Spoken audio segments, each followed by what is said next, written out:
The Honorable George W. Bush.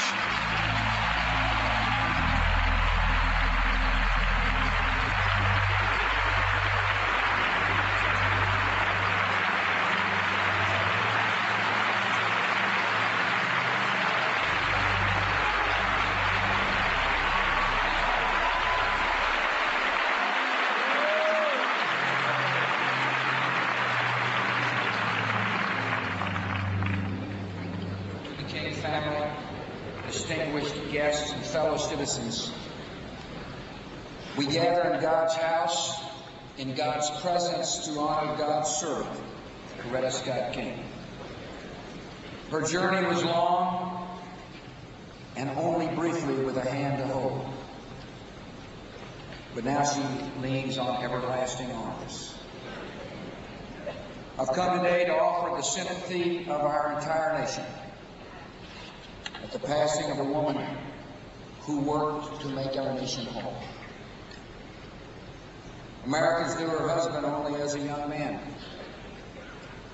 We knew Mrs. King in all the seasons of her life. And there was grace and beauty in every season. As a great movement of history took shape, her dignity was a daily rebuke to the pettiness and cruelty of segregation. When she wore a veil at 40 years old, her dignity revealed the deepest trust in God and His purposes. In decades of prominence, her dignity drew others to the unfinished work of justice. In all her years, Coretta Scott King showed that a person of conviction and strength could also be a beautiful soul. This kind and gentlewoman became one of the most admired Americans of our time. She is rightly mourned, and she is deeply missed. Some here today knew her as a girl and saw something very special long before a young preacher proposed. She once said, "Before I was a king, I was a Scot." And the Scots were strong and righteous and brave in the face of wrong. Coretta eventually took on the duties of a pastor's wife, and a calling that reached far beyond the doors of Dexter Avenue Baptist Church. In that calling, Dr. King's family was subjected to vicious words, threatening calls in the night and a bombing at their house. Coretta had every right to count the costs and step back from the struggle. But she decided that her children needed more than a safe home.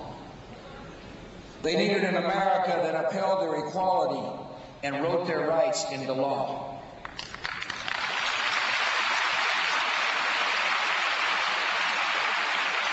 And because this young mother and father were not intimidated, millions of children they would never meet are now living in a better, more welcoming country.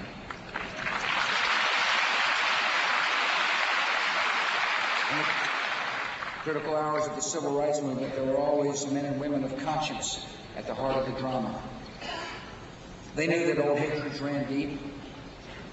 They knew that nonviolence might be answered with violence. They knew that much established authority was against them. But they also knew that sheriffs and mayors and governors were not ultimately in control of events. That a greater authority was interested and very much in charge. The God of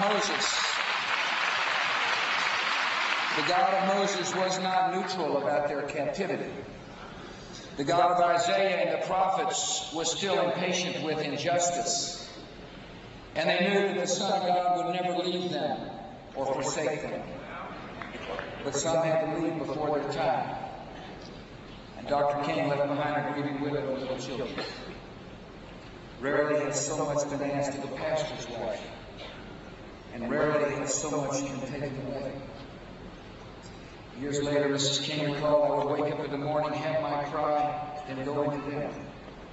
The children saw me going forward."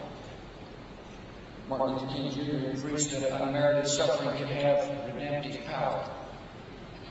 Little did he know that this great truth would be proven in the life of the person he loved the most. Others could cause us sorrow, but no one can make it bitter. By going forward with a strong and forgiving heart, Coretta Scott King not only secured her husband's legacy, she built her own.